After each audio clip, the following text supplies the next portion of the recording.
I'm going to try this again. You just have no idea how frustrating this is. I just went and recorded this entire thing. It said it was recording, get to the end, something went wrong with the computer, and it recorded the first 2 minutes. So I am going to go through this again. Maybe it'll be better the second time through, but you didn't hear the first one. So this is your chapter 10 through chapter 14.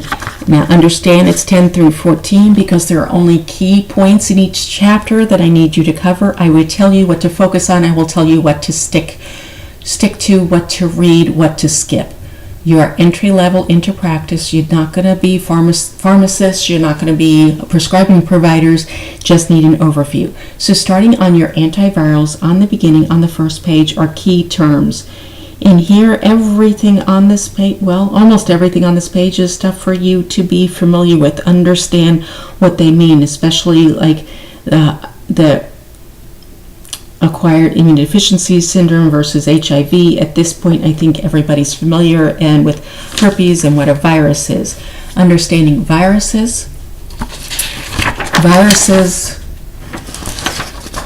are replicate. They don't invade, go into the cell walls like the bacterials, like you learned with the antibiotics. So an antiviral has to work differently because the viruses get in and they replicate our RNA or our DNA. So antivirals are to stop that viral production. That's why things that you will see over and over again with antivirals is you need to start them as soon as possible. They will not kill the bug. They will stop the replication. So whatever replication has occurred before the antiviral starts taking effect, whatever has already been produced is there and has to run its course. Viruses can last weeks. When you get into some of the fungals, you see that can even run for months. It's very hard to stop. You can't kill them. The goal is to try to stop them. So viruses that respond very well to antivirals are listed here in your text on page 143.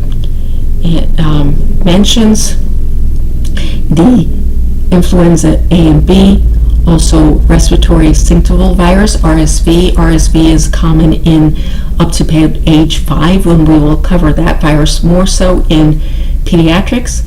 My goal is not to cover all the diseases here, but to cover how we manage them. So prevention is best. There are immunizations against the influenza A and B.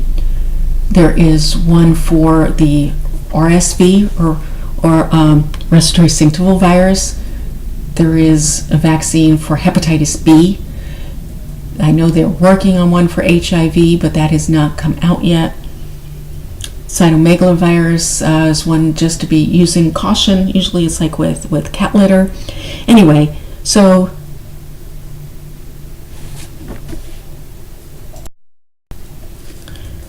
let's go into here. Sites of antiviral drugs, just to show they work in different places, stopping certain parts of the RNA or DNA replication. Do I need you to know more than that? No, just that's how antivirals work. Here into treatment, antiviral drugs. There's just a few I want you to focus on, some things in your text to look at. Box 10.1, herbal and alternative therapies. St. John's wort is a big one that interacts, because a lot of people take St. John's wort for multiple things.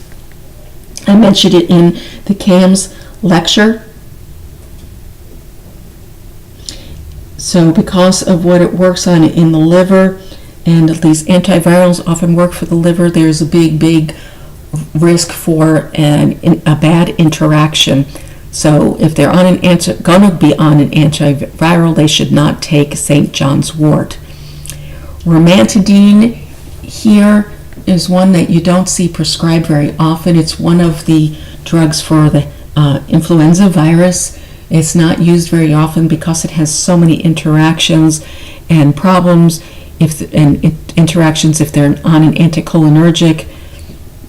They can have increased effects. Anticholinergic, the biggest thing with anticholinergics is I can't see, I can't eat, I can't pee. So the anticholinergic effects, the dry mouth, the nausea, constipation, loss of appetite, Rhamantadine interacts and makes those things worse. So the most common one, you'll see oseltamivir. If you notice the VIR, zanamivir, VIR, a lot of antivirals will have the VIR in their name. Oseltamivir, you will know as Tamiflu. It has very little interaction, very little side effects. That's the most common one you'll see used.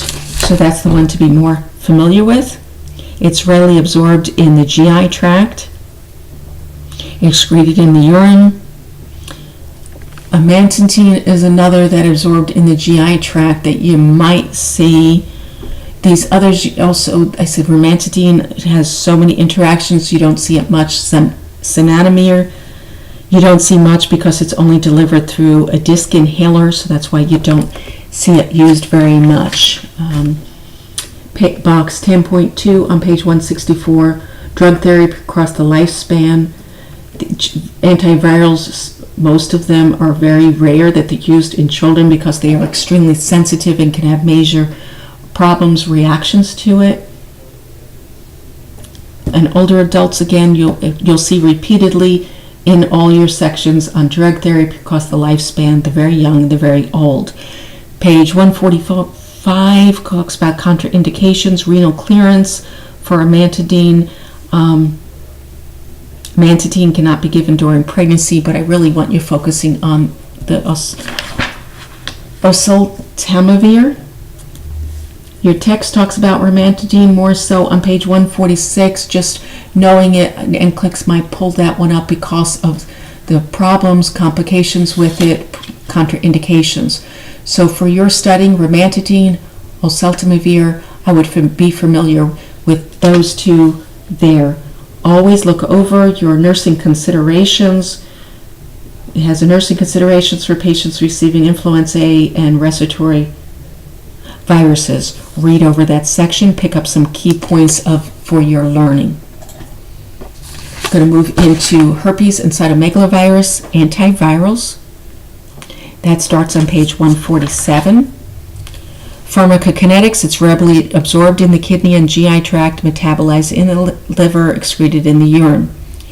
Anytime it's metabolized in the liver, excreted in the urine, you're always going to look for making sure they have good renal function, that they don't have any liver disease, contraindications with the liver, alcoholism, that sort of stuff. Acyclovir is your prototype. It talks about acyclovir in a box on page 149. That is your one to focus on, one of your ones to focus on in this. Adverse reactions with these herpes and cytomegalovirus antivirals are nausea, vomiting, headache, rash, hair loss, paresthesia, which is that numbness, neuropathy, nerve damage, and renal dysfunction. Drug to drug, any nephrotoxic drug has a severe reaction. Zidovudine and aminoglycosides. If you remember, the aminoglycosides were the mycins, gentamicin, garamycin, the ones that are for major infections, usually given IV. They have to do peak and troughs because they could be so toxic to the body. Those aminoglycosides are contraindicated with this class of medications. Acyclovir is a common one for different types of herpes. There are the type 1 and type 2, no longer specifically genital herpes and oral herpes because both can be found anywhere on the body now. So acyclovir is a common one, so I want you familiar with it. You will see it. People will have it for prophylactic. If you remember from some of your key terms, prophylactic is prevention. And for herpes prophylaxis, when you get a herpes infection, it's on the nerve endings. So you will have a tingling sensation. The patient will have a tingling sensation prior to the outbreak. And again, because it's an antiviral, viral is replication of a DNA or RNA, you want to stop the replication. So once they have the tingling, the replication has started. Taking the antivirals, such as acyclovir, as soon as the onset of symptoms, is to stop the replication and cut that infection period short.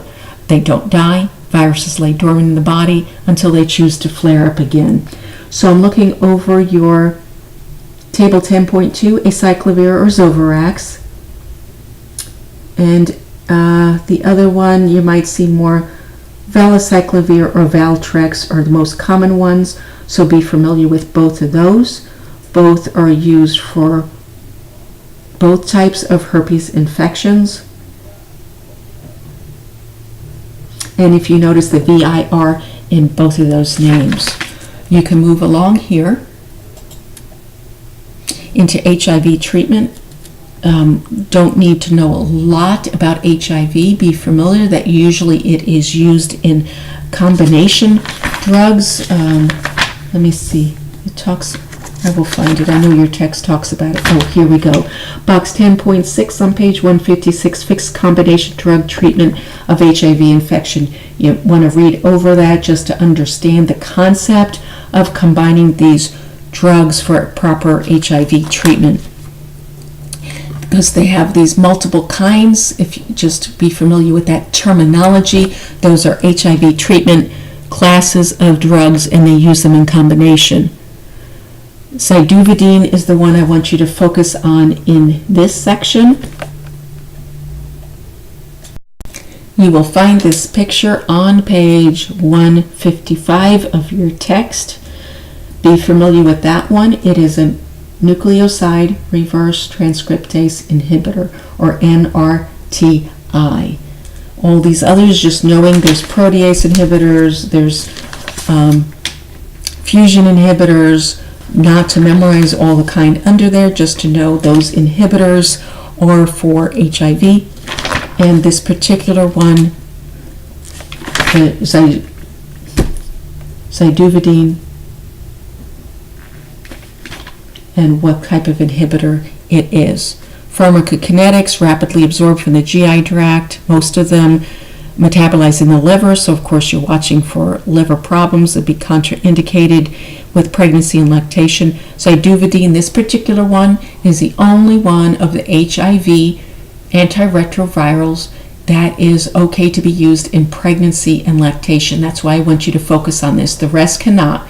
So if it's a pregnant or lactating female, this is the drug that is safe for them to take if they are HIV or if they are AIDS. Simple AIDS complex. Common side effects: headache, insomnia, dizziness, nausea, diarrhea, fever, rash, bone marrow suppression. Bone marrow suppression you will see in a lot of these antifungals and antineoplastic and even some antiprotozoals. Why is that significant? What happens in your bone marrow? Bone marrow is where your red blood cells, white blood cells, and platelets are formed. So if you have bone marrow suppression, you have a potential for pancytopenia. Pan meaning big, cytokilpenia low. So you have a potential to go into a pancytopenia where your red blood cells low, your white blood cells low, your platelets are low, which can cause major complications and issues for someone. So let me see, I'm flipping through pages. The rest of this HIV, I want you to just skip over. You might want to look over the critical thinking scenario, antiviral agents for HIV and AIDS, just so you know about your education for patients. And I did not put this in the slide, but I want you to go over all the way to page, let's see, I'm not going to go over, where are you? I know there's Hep A, just a Hep B. Okay, so Hep B starts page 161. Hepatitis, of course, is a virus. All these ones in this chapter or this section are viruses. We're not going to go into the Hep B and Hep C management. Be familiar, there are antivirals for them. There's most of it, especially the Hep C, is very expensive and difficult to treat.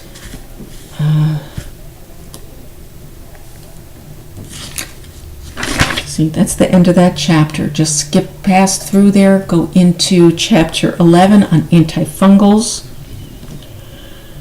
Look at your terminology on glossary of key terms. Azoles, that is a class. That's what we'll focus on mostly for azoles on treating antifungals. Know that what it Candida, fungal mycosis, tinea. Tinea will be covered quite a bit in pediatrics because we're dealing with those skin infections, which we often refer to as ringworm. It is not a worm, it just has the appearance of a ring, so it got the name often of a ringworm, and tinea occurs on multiple places on your body. Mycosis is a disease caused by a fungus. So when you hear this terminology, you should know what's being discussed and who is more susceptible. It talks about transplants, immunosuppression. Of course, the AIDS-related complex is immunosuppressed. They're very old, have immunosuppression, they don't fight as well. And another factor is nutrition. Nutritional deficiencies can lead you to susceptibility to different funguses, more so even than bacterias. And don't get mistaken, an obese person can be malnourished. They may have excess fat, but it does not mean they have excess vitamins. So anybody in every walk of life can have a problem with nutrition. So we're going to go into antifungal agents. Again, this is in chapter 11. The azoles that I said to focus on, which you'll see right here, and if you notice, they all end in azole.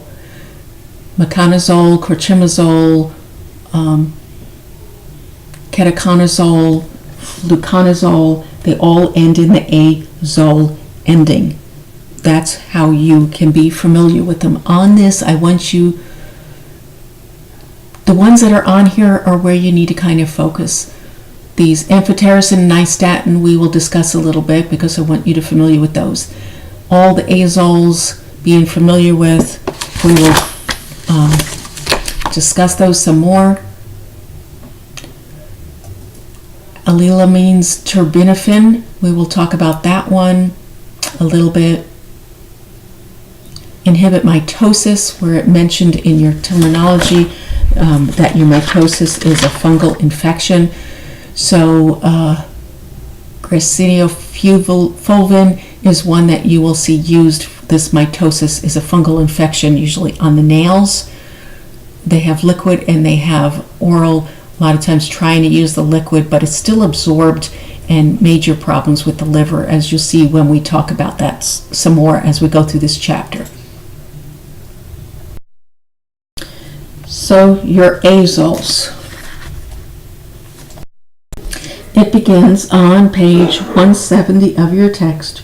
It's a large group of antifungals used to treat systemic and topical infections. So go to table 11.11. Ones to focus on: fluconazole, which people may be familiar with as diflucan, for several different kind of fungal infections, can be systemic, and they also make some in topical. Down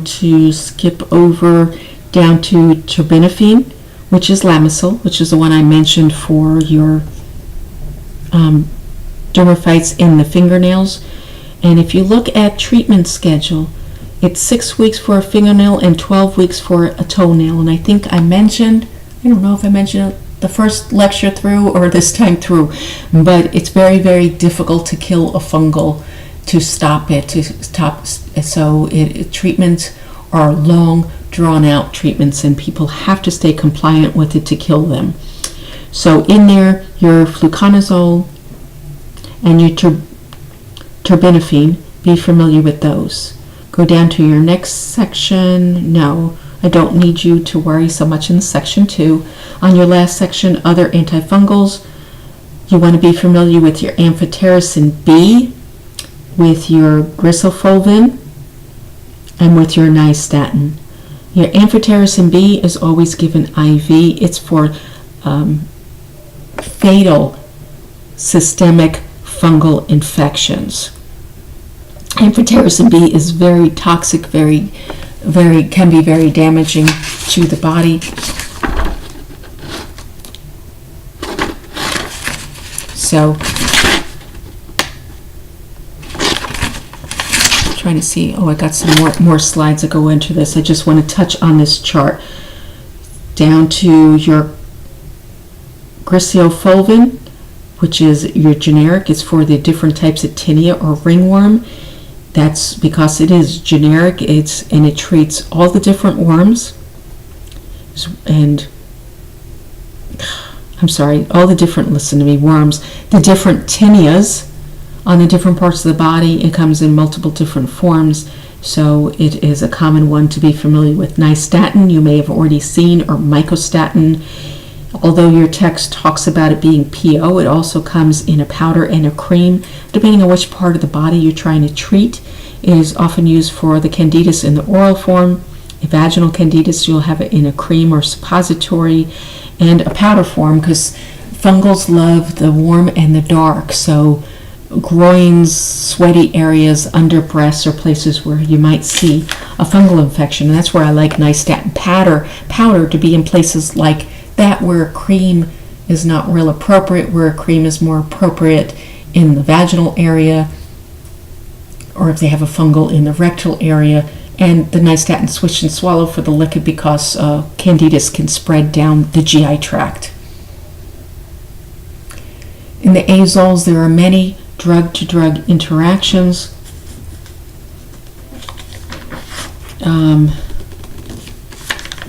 Talks a little clinical important drug-to-drug interactions on page 173.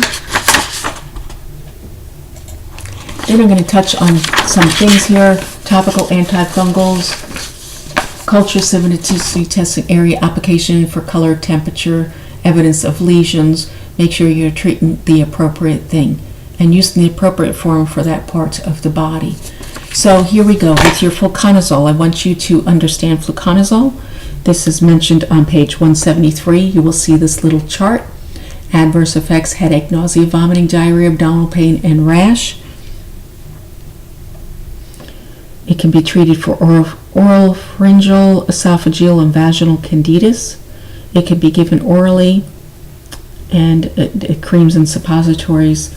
Sometimes IV when it's a severe systemic infection. Look down at box 11.2 on page 173, herbal and alternative therapies.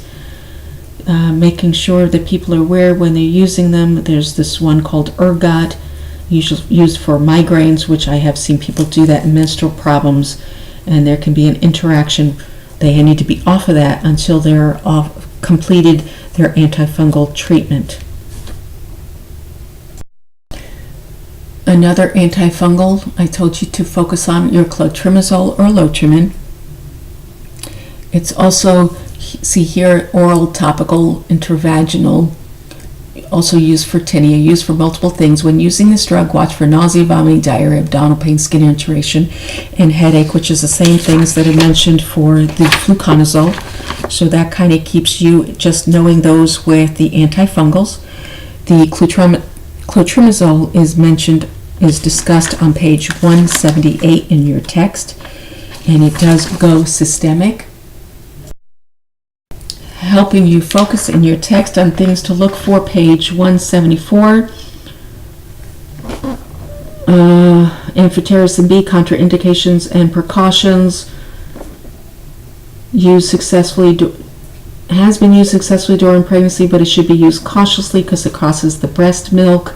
Down to adverse reactions, liver and kidney toxicity, GI irritation, bone marrow suppression. Amphotericin B and nephrotoxic, of course, because it is a very, very potent drug. I would look over your nursing considerations here for receiving systemic antifungals. There is good information in there that you may need to pull out in understanding these drugs. Your text then goes into your topical antifungals, but so many of these can be orally for systemic and can be topical. As far as your topical, you go to page 177, you have table 11.2. It goes over many topical antifungals. On here, I mentioned the second one down, clotrimazole or Lotrimin. Be familiar with that one. Ketoconazole is another to be familiar with. Meconazole, which you can see now is over the counter as Monistat. Terbinafine, which is Lamisil, which I've already mentioned. Traconazole, which is Monistat, again, it's the azoles. So just knowing the azoles as a whole, the major things about them, you will be good on these. Other topical agents, trying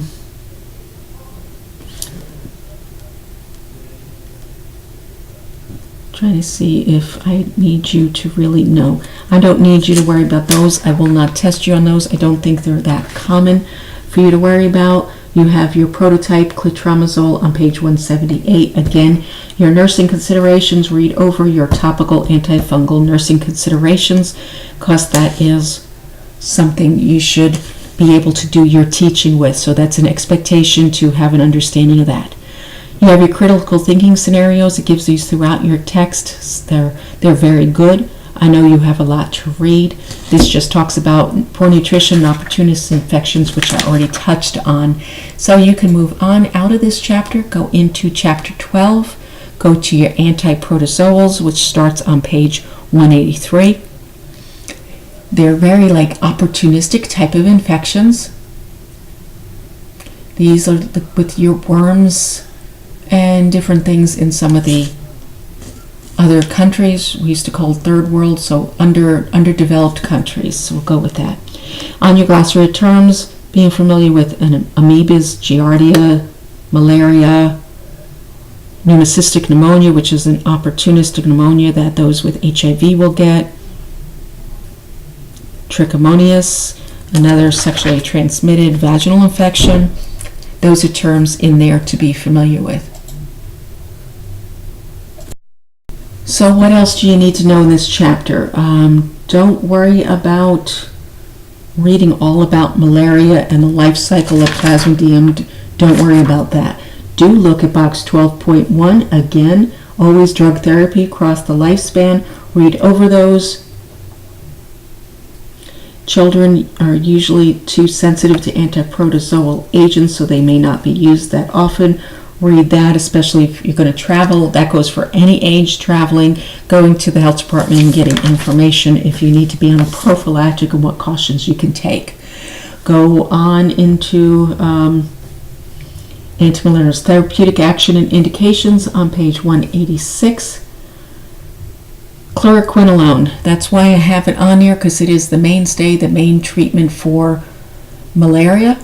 Chloroquinolone is also used in many other problems, disorders, diseases. So you'll see people often with autoimmune disorders that are on chloroquinolone, or different types of autoimmune that affects the joints. So you will see chloroquinolone used outside of malarial drugs. The brand name is Plaquenil. It is discussed on page 189 of your text. Currently, the mainstay malaria treatment contraindicated in alcoholism, lactation, and pregnancy. It is tetragenic, causes deformities in the baby. G6PD deficiency can lead to hemolytic crisis. G6PD GCPD deficiencies, I know I saw it in here, is discussed in your text. Let me find it. Wow, I had trouble finding it. It was right in front of me because I knew I had read it. The G6PD and hemolytic crisis is discussed in box 12.4. I just mentioned it so you can be familiar when it talks about this and who's at more risk for G6PD deficiency. I had never heard of G6PD deficiency even going through grad school until I was in the Army and had to prescribe Plaquenil or chloroquinolone as prophylactic for those going into certain areas like Afghanistan, which had high malaria rates, so they had to go prophylactically on chloroquinolone, and we had to check them to see if they were G6PD deficient because they couldn't take it. So that was my first exposure. So have an idea. I'm glad the text mentions it, and read over that little box for there. So anyway, caution in retinal disease and psoriasis. Interesting because it's actually used for a lot of autoimmune, but psoriasis is actually an autoimmune, but it's contraindicated for the chloroquinolone.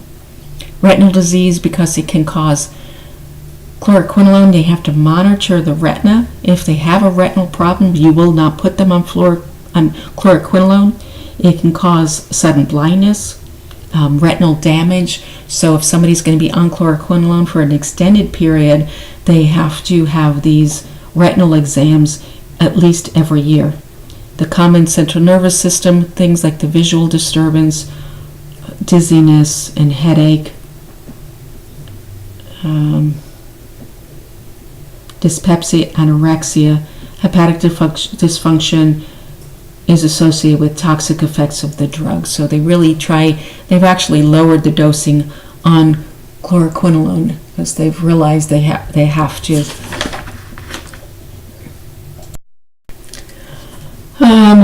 Nursing considerations, I would look over the hepatic function, the ophthalmological or eye exams, things to take for provide comfort. Yes, I would read over planning, implementation rationale, and evaluation section in there. Page 191, we're not going to go into the first of those. Let's move on into here. So when we start talking about amoebas and trichomonas, we can get into metronidazole or Flagyl. Metronidazole is discussed on page 194. Before we get to there, if you flip to page 192, it mentions Trichomonas vaginalis because it's a common vaginal tract infection that is sexually transmitted. The male has no symptoms. The female will get a very fishy. If you ever smell it, you'll know. It is a fishy and it has a thin, usually like a green, watery discharge. And trichomonas is treated with metronidazole.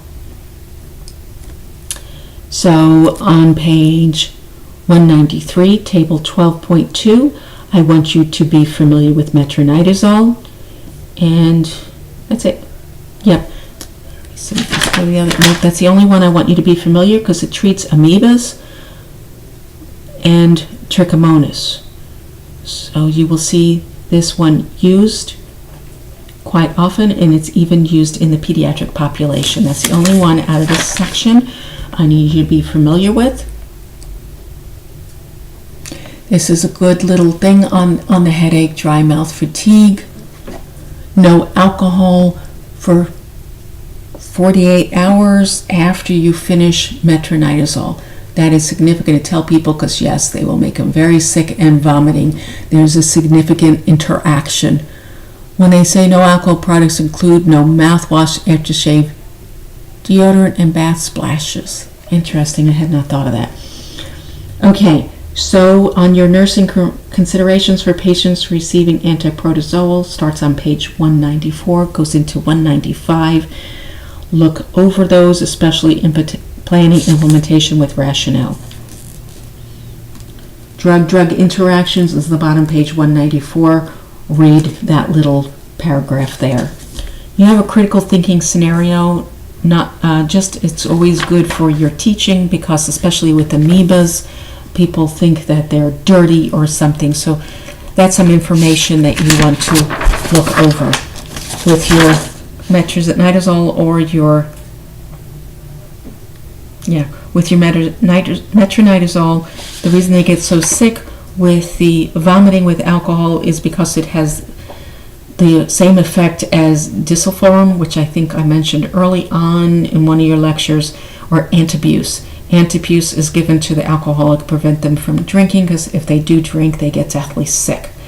Anybody with a central nervous system problem, disorder, whether it be mentally or like from an old stroke or Parkinson's, some type of dementia, they can be exacerbated by them being on metronidazole.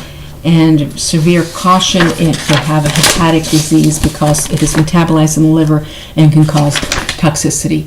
That is the end. That's what I need you to cover in that chapter.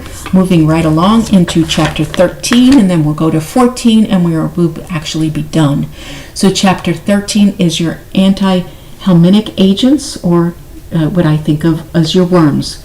So on your terms, look over your hookworm, pinworm, bedworm, whipworm. Do I need you to know more than that? No, I don't need you to look over what type. I'll skip over a couple of pages. The most common in the humans is the roundworm, which is all these different worms, and this flatworm.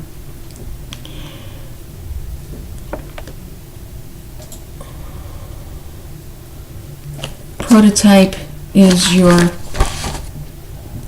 mebendazole. I think that's in, let me see, page 209.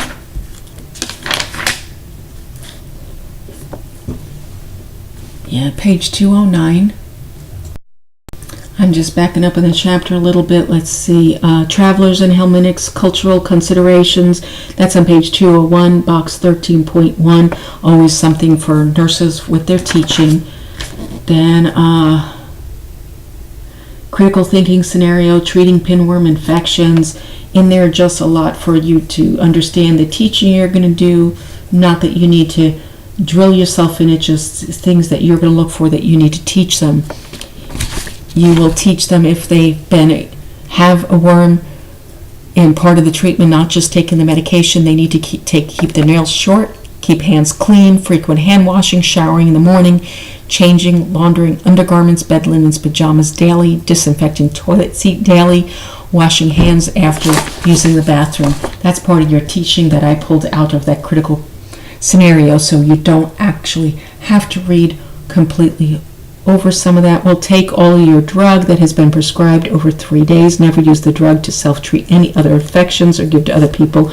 These are some common things, so you might want to look over that as you're getting more and more familiar with pharmacology.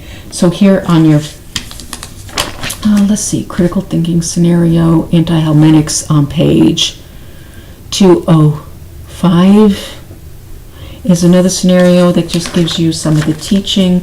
You can see on the pictures, figure 13.1 on 204, the multiple ways that this amoeba affects and how it comes into the body through the foot. It is not that these are dirty people.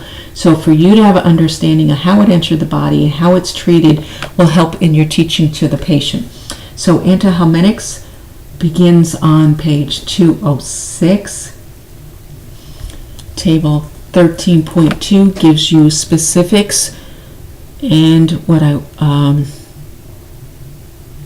mebendazole is the one I want you to focus on, as noted here. It is generic. It is the only one that is generic. It is to be able to treat every kind of worm, the pinworm, roundworm, whipworm, and a hookworm. So, and it's treated for 3 days. They usually take them off and have them repeat the treatment in another 3 weeks in case there were eggs and those are going to hatch. Because it's generic, it is usually the only one insurance is going to cover. So that is the one that's most often prescribed, so to be familiar with that. It's a chewable tablet. It is also the only one of the antihelmintics that is not absorbed systemically, because systemic absorption of all these can cause all kinds of problems, interactions, complications, even death. So mebendazole, being the only one that is not systemically absorbed, is the one that is prescribed because it is the safest and treats all of them. It is contraindicated in lactation and pregnancy. Again, it can cause death in pregnancy. Older adults, just like the other antifungals, can susceptible to central nervous system issues and GI effects. Hepatic or liver disease, it's difficult for them to excrete, so they can cause some complications from being toxic with it. May cause abdominal discomfort. If you think about what this drug is doing, it is killing the bug, the worm that is growing in the intestine. So that's where it's working. So they will have problems with abdominal pain. If you see your adverse effects on page 208, may cause abdominal discomfort, diarrhea, or pain, but it have very few other effects and is usually tolerated well. Bottom of page 207, box 13.2, drug therapy across the lifespan. Again, look over those. More toxic, so you have to be very careful with children. Mebendazole is the one that you will see used in children and older adults. So again, that's the only one I need you to focus on. The adverse effects what I mentioned. Your prototype mebendazole is mentioned on page 201. Again, you have nursing considerations. I would look over that on your assessment, planning, evaluation. That is all we're covering in Chapter 13. Now we're moving into Chapter 14, and you see that we are covering very, very little on the antineoplastics. Your antineoplastics, of course, are for your cancer drugs. On your terminology, alopecia, anaplasia, angiogenesis, antineoplastic agent, bone marrow suppression, carcinoma, metastasis, neoplasm, sarcoma. Be familiar with those terms. It'll help you as you work through your whole entire nursing career, other courses, and medications. Do I need you to read this 214, 215 types of cancer? I don't need you to go there. Just go to 215. It talks about antineoplastic drugs. Go to page 217, box 14.1, drug therapy across the lifespan. They do have therapy for different ages, double checking dose with the children, which I'm a big believer in. I would look over again, usually it's the very old, very young, or in the adults with pregnancy and lactation that you want to look at.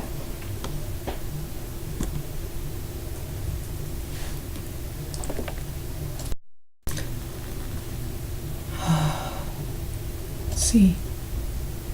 There are different classes: alkylating, antimetabolites, antineoplastic agents. The only section out of these we are going to touch on is antimetabolites. We are not going to cover the others. We're focusing right here.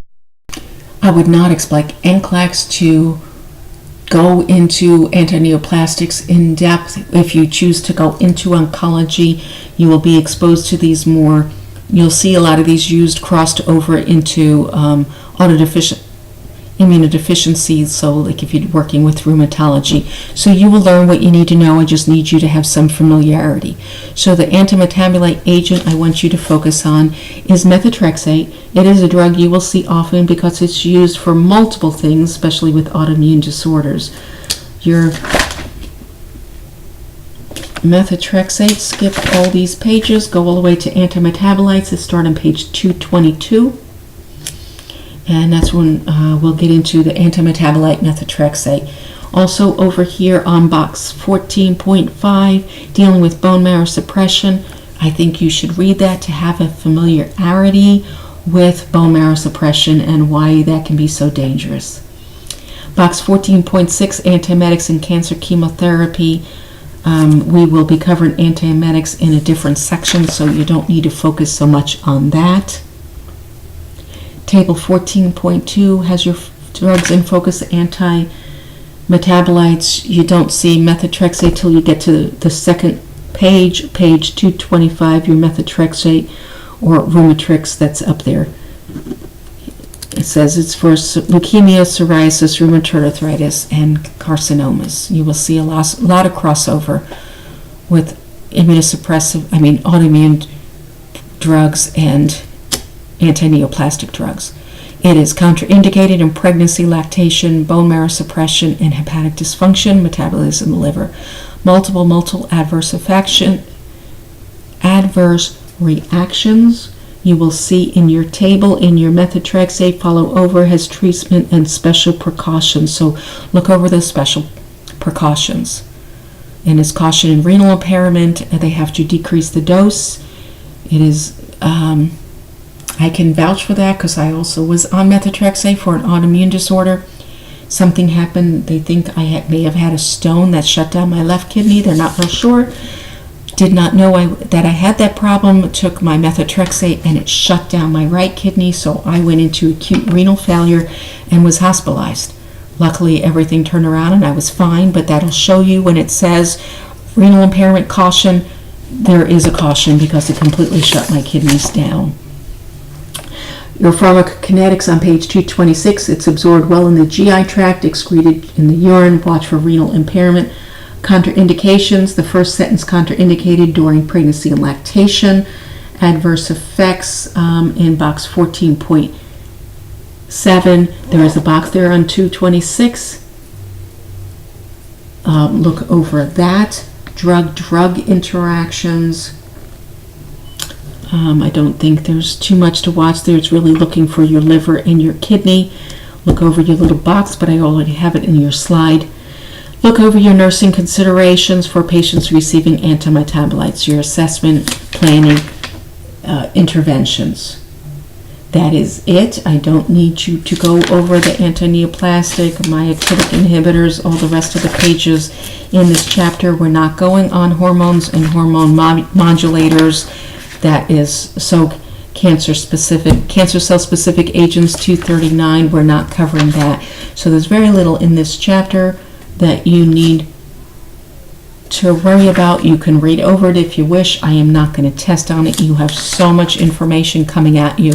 I'm trying to keep you to what you really need to know. So I just threw one little question here to end. Didn't I? I thought I did a check your knowledge. Okay, maybe I didn't. It seems to be the last slide here. Okay, so I didn't do a check your knowledge on here. I did want to do it, had it in there for you're caring for a patient diagnosed with herpes simplex and are given a prescription. What should you teach this patient about taking their medication? A, when applying the drug topically, be sure to use absorbent pads to decrease risk of exposure to the drug. B, warn the patient that GI upset, nausea, and vomiting are to be expected. C, start taking the medicine as soon as possible to improve effectiveness of antiviral activity. D, be sure to take the most of the medication prescribed to improve effectiveness in antiviral therapy. Of course, that one's so obviously wrong because you always complete it. C is your answer. Start taking the medication as soon as possible to improve effectiveness in antiviral therapy. As you remember, antivirals does not kill it. It just stops the replication. So the sooner you stop the replication, the sooner the symptoms are stopped and they can resolve. It goes back into remission till it flares up again. That is the end of this unit, and I sure hope it recorded this time and I don't have to do it again. And I sure plan on seeing you class next week. Text me or email me if you have questions.